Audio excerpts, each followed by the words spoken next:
جی مفتی صاحب، ہمیں یہ بتائیے گا کہ خصی جانور جو ہوتا ہے کیا اس کی قربانی کرنا جائز ہے؟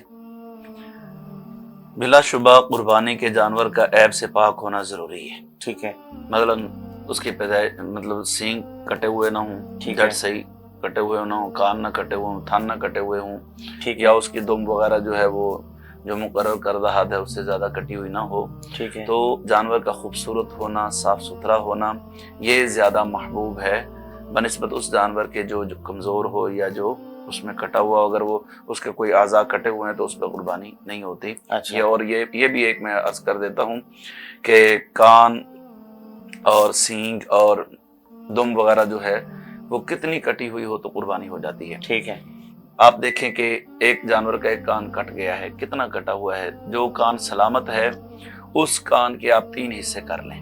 ٹھیک ہے، اسی طریقے سے اگر جو سینگ ٹوٹا ہوا ہے تو سینگ کا جو دوسرا سینگ سلامت ہے تو وہ اس کے 3 حصے کر لیں۔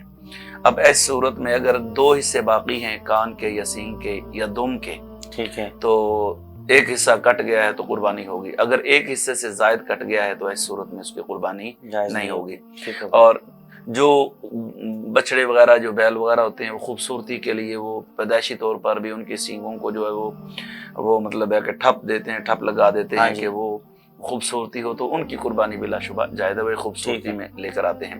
تو عرض کرنے کا مقصد یہ ہے کہ قربانی کا جانور عیب سے پاک ہونا ضروری ہے، لیکن یہ جو خصی ہونا ہے یہ عیب میں شمار نہیں ہوتا، اچھا، بلکہ اس کو مستحسن قرار دیا گیا ہے۔ سرکار دو عالم صلی اللہ علیہ وآلہ وبارک وسلم نے قربانی کے دن 2 خوبصورت سینگوں والے مینڈے منگوائے اور ذبح فرمائے، اور وہ دونوں خصی تھے۔